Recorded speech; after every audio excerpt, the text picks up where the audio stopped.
주님을 만나기 위해 주님의 음성을 듣기 위해 이 기도의 자리로 나오신 성도 여러분들을 진심으로 환영하고 축복합니다. 먼저 기도함으로 나가겠습니다.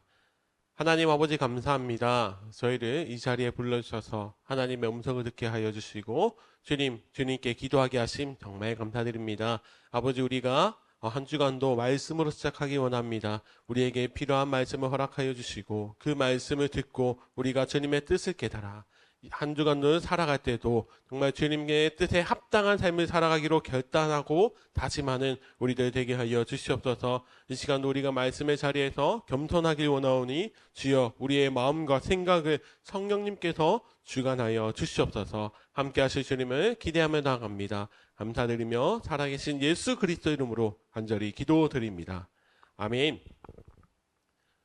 오늘 찾으실 하나님의 말씀은 사도행전 25장 말씀입니다.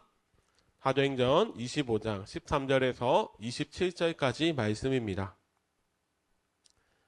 다 찾으셨으면 함께 읽도록 하겠습니다. 수일 후에 아그리빠 왕과 버니게가 베스도에게 문안하러 가이사라에 와서 여러 날을 있더니 베스도가 바울의 일로 왕에게 고하여 이르되 벨릭스가 한 사람을 구류하여 두었는데 내가 예루살렘에 있을 때에 유대인의 대제사장들과 장로들이 그를 고소하여 정죄하기를 청하기에 내가 대답하되 무릎 피고가 원고들 앞에서 고소 사건에 대하여 변명할 기회가 있기 전에 내주는 것은 로마 사람의 법이 아니라 하였노라.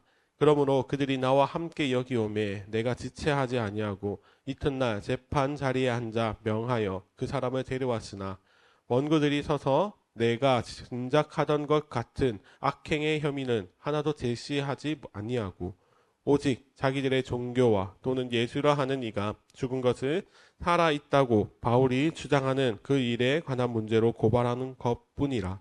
내가 이 일에 대하여 어떻게 심리할지는 몰라서 바울에게 묻되 예루살렘에 올라가서 이 일에 신문을 받으려느냐 한즉 바울은 황제의 판결을 받도록 자기를 지켜주기를 호소하므로 내가 그를 가이사에게 보내기까지 지켜주라 명하였노라 하니 아그리빠가 베스도에게 이르되 나도 이 사람의 말을 듣고자 하노라. 베스도가 이르되 내일 들으시리다 하더라. 이튿날 아그리빠와 버니게가 크게 위험을 갖추고 와서 천부장들과 시중에 높은 사람들과 함께 접견 장소에 들어오고 베스도의 명으로 바울을 데려오니 베스도가 말하되 아그리빠 왕과 여기 같이 있는 여러분이여 당신들이 보는 이 사람은 유대의 모든 무리가 크게 외치되 살려두지 못할 사람이라고 하여 예루살렘에서와 여기서도 내게 청언하였으나 내가 살피건대 죽일 죄를 범한 일이 없더이다. 그러나 그가 황제에게 상소한 고로 보내기로 결정하였나이다. 그에 대하여 황제께 확실한 사실을 아뢰 것이 없으므로 신문한 후 상소할 자료가 있을까요? 당신들 앞 특히 아그리빠 왕 당신 앞에 그를 세웠나이다. 그 제목도 밝히지 아니하고 죄수를 보내는 것이 무리한 일인 줄 아나이다 하였더라. 아멘. 사랑하는 성도 여러분, 오늘 이 시간에 주님이 쓰시는 그릇이란 제목으로 하나님의 말씀을 전하기를 원합니다. 사랑하는 성도 여러분, 오늘 우리가 읽은 사도행전 25장의 말씀은 그동안 그리스도의 복음을 열심히 전하며 이제는 자신의 형제 유대인들에게 복음을 전하기 위하여서 예루살렘에 돌아온 그 바울이 자신의 형제 유대인들에게 고소를 당하여 법정에 서는 말씀이 기록되어 있습니다. 오늘 본문은 13절과 14절에 이렇게 시작되고 있습니다. 수일 후에 아그리빠 왕과 버니게가 베스도에게 문안하러 가이사라에 와서 여러 날을 있더니 베스도가 바울의 일로 왕에게 고하여 이르되 벨릭스가 한 사람을 구류하여 두었는데. 아멘. 베스도가 부임한 지 얼마 되지 않았는데 바울이 유대인에게로부터 고소를 당하는 사건을 맡게 되었습니다. 그런 상황 속에서 자신의 부임 축하를 하기 위해서 아그리빠 왕과 버니게가 찾아왔습니다. 아그리빠는 유대인을 다스리진 않았지만 유대 땅을 다스리진 않았지만 아그리빠 자체가 유대인의 피가 섞여 있는 사람이었습니다. 그래서 로마 사람들은 이 유대인의 피가 섞여 있는 아그리빠를 특별하게 인정을 하여서 그에게 대제사장을 임명할 권한을 주었습니다. 그만큼 이 아그리빠는 유대교에 관한 관심과 또는 지식을 가지고 있던 자였습니다. 그래서 베스토는 유대교 지식이 풍부한 아그리파 왕에게 유대인들에게 고소된 이 바울을 어떻게 처리할지 자문을 구하고 있습니다. 베스토도 자신의 선임자였던 벨릭스가 바울을 잡아둔 터이라, 그래서 이 문제를 처리하기 위해서 어떻게든 처리를 하긴 해야 하는데 어떻게 할 방법을 찾지 못했습니다. 그래서 서두에 베스토 혼자서 바울을 판결을 하려고 시도를 하였습니다. 그래서 16절에 이렇게 말합니다. 내가 대답하되 무릎피고가 원고들 앞에서 고소 사건에 대하여 변명할 기회가 있기 전에 내주는 것은 로마 사람의 법이 아니라 하였노라. 유대인들이 자꾸 바울을 내놓으라, 아니면 바울을 자꾸 죽이라 라고 하여서 베스토는 곤란한 상태였습니다. 그러나 로마 법에는 고소를 당한 자는 반드시 해명할 기회를 준 다음에 그 다음에 판결할 수 있었습니다. 거기다가 이 베스토가 아무리 그 유대인들의 고발 내용을 들어봐도 바울이 죄를 지었다는 그런 상황이, 그럴 만한 구석이 전혀 나타나지 않았습니다. 그래서 베스토는 난감했습니다. 그렇다고 베스토가 막 유대인의 그 외침을 거절할 수는 없었습니다. 왜냐하면 베스토는 유대인들, 그 땅을 다스리기 위해서 파견된 사람이니까 유대인들의 그 청도 들어야만 했습니다.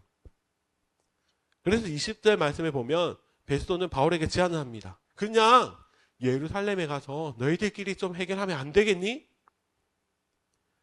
그렇게 제안을 하지만 바울은 자신이 가진 그 로마 시민권을 가지고 로마 황제 앞에서 재판을 받겠다라고 그 제안을 거절하였습니다. 그래서 오늘 본문에 베스토는 아그리빠에게 도움을 구합니다. 23절 말씀입니다. 23절 같이 읽어보도록 하겠습니다. 이튿날 아그리빠와 버니게가 크게 위험을 갖추고 와서 천부장들과 시중에 높은 사람들과 함께 접견 장소에 들어오고 베스토의 명으로 바울을 데려오니. 다음날 바울을 신문하는 자리에 수많은 사람들이 모였습니다. 베스토, 아그리빠, 버니게, 그리고 천부장들, 또 수많은 높은 사람들이 모여서 바울이 어떤 판결을 받는지를 지켜보고 있었습니다. 과연 바울이 유대인들이 죽어야 마땅하다고 외치는데 정말 그가 죽을 만큼 죄인인가? 과연 어떤 판결을 받을까? 그들은 그것을 지켜보고 있었습니다. 그런데 아무리 유대교의 해박한 지식을 가지고 있던 아그리빠도 바울에 대한 판결을 쉽게 내릴 수 없었습니다. 그리고 한참을 고민하였는데 지금 이들이 고민하는 이유는 딱 한 가지였습니다. 왜냐하면 바울이 아무리 찾아도 죄를 발견할 수 없어서 황제에게 어떻게 보낼 수 있느냐입니다. 바울이 베스토에게 요청한 것이 황제에게 재판을 받겠다라는 거 한 것인데, 그런데 로마 법에는 황제에게 상소를 하기 위해서는 반드시 뭔가 죄가 있어야지만 상소를 할 수 있었습니다. 그런데 베스도도 아그리빠도 아무리 찾아도 바울의 죄를 찾을 수 없기에 이게 문제가 되었습니다. 바울은 지극히 하나님을 사랑한 사람으로 결코 신성모독도 하지 않았고 그가 오직 전했던 것은 바로 예수 그리스도였습니다. 유대 사람들은 예수 그리스도가 죽었다라고 외쳤지만 바울은 그리스도께서 십자가에서 부활하셨다라는 것을 증언하였습니다. 로마 총독들이 유대인을 다스릴 때 그 유대인들을 판결을 하더라도, 재판을 하더라도 종교적 문제에 대해서는 판결을 할 수가 없었습니다.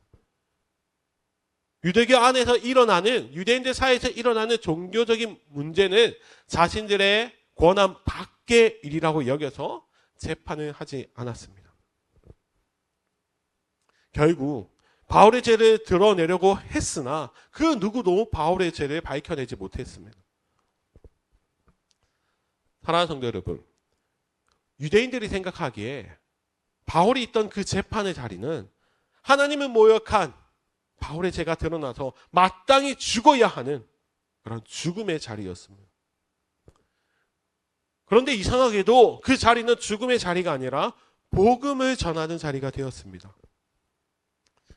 사도행전 9장에서 예수님께서 바울을 사용하실 때 하신 말씀이 있습니다. 이 사람은 내 이름을 이방인과 임금들과 이스라엘 자손들에게 전하기 위하여 택한 나의 그릇이라.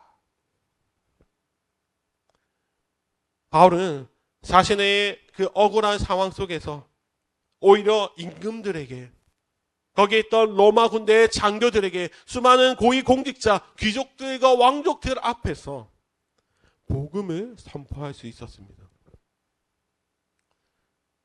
사람들의 눈에 보기에는 그 자리는 죽음의 자리, 고통의 자리, 고난의 자리일지 모르지만, 그러나 그곳은 결코 죽음의 자리가 아니라 하나님의 은혜로 말미암아 복음을 전하는 귀한 은혜의 자리가 된 것입니다. 사랑하는 성도 여러분, 만약 바울에게 유대인들로부터 그런 음모, 누명을 쓰고 또 그들이 바울을 끌어내서 폭행을 하고 죽이려는 그 일들이 없었다면 바울은 결코 왕들에게, 수많은 사람들에게 복음을 전하는 그 자리에 서지 못했을 것입니다. 분명 바울에게는 그 자리는 억울한 자리였고 고통의 자리였습니다. 그럼에도 불구하고 하나님께서는 그 모든 것들을 합력하여 선으로 이루어 가셨습니다. 그 고통이, 바울이 겪었던 그 고통이 고통으로 끝나는 것이 아니라 하나님의 귀한 사역의 도구로, 그리고 예수 그리스도의 복음을 전하는 귀한 통로로 정말 그 바울을 귀한 그릇으로 사용하신 것입니다. 그 모든 상황이 하나님의 선하신 뜻대로 흘러갔다는 것입니다. 사랑하는 성도 여러분, 하나님께서는 늘 하나님의 뜻대로 우리를 인도해 주십니다. 우리가 예수 그리스도의 복음을 듣게 하시고 또 그 복음을 듣고 우리에게 믿음을 주셔서 우리의 입술로 주를 주로 고백하게 하시고, 그리고 구원받은 우리가 주님의 도구가 되어서 하나님의 나라를 세워가는 데 귀하게 쓰임받는 그런 그릇이 되게 하신 것. 그 모든 상황을 주님께서는 합력하여 선으로 인도해 주셨습니다. 그 합력하여 선으로 인도해 주시는 그 하나님이 우리의 하나님이시라는 것입니다. 사랑하는 성도 여러분, 오늘 우리가 이 말씀을 기억하며 하루를 살아가기 원합니다. 혹시 내게 일어나는 일들 때문에, 내게 주어진 상황들 때문에 때로는 낙심하고 계시진 않으십니까? 그러나 믿으시기를 바랍니다. 우리 주님은 언제나 우리의 인생을 붙들고 계시는 분이시며, 그리고 합력하여 선을 이루어 가시는 그 주님이십니다. 그래서 그 합력하여 선을 이루어 가시는 주님께서 복음으로 새로워진 우리들을, 그 우리들의 삶도 주님의 뜻대로 인도해 나가십니다. 그리고 주님께서는 우리들 또한 역시 귀한 그릇, 주님께서 귀하게 사용하시는 그릇으로 사용해 주실 것입니다. 사랑하는 성도 여러분, 오늘 하루 그 신실하신 하나님, 선하신 하나님만 믿고 주 안에서 담대하게 복음을 전하며 살아가는 우리 모두가 되시기를 예수님의 이름으로 간절히 축원합니다. 아멘.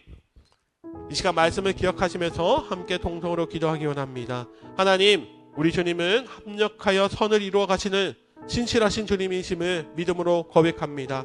우리의 삶도 주님께 맡겨드리오니 신실하신 주님만 믿고 담대하게 살아가는 우리들이 되게 하여 주시옵소서. 우리들의 인생도 주님께서 귀하게 쓰시는 그릇과 같은 신실한 믿음의 인생이 될 수 있도록 주여 우리의 모든 삶을 주관하여 주시옵소서. 그리고 우리가 가지고 있는 많은 기도의 제목을 가지고 함께 통성으로 기도하며 나가겠습니다. 기도하겠습니다.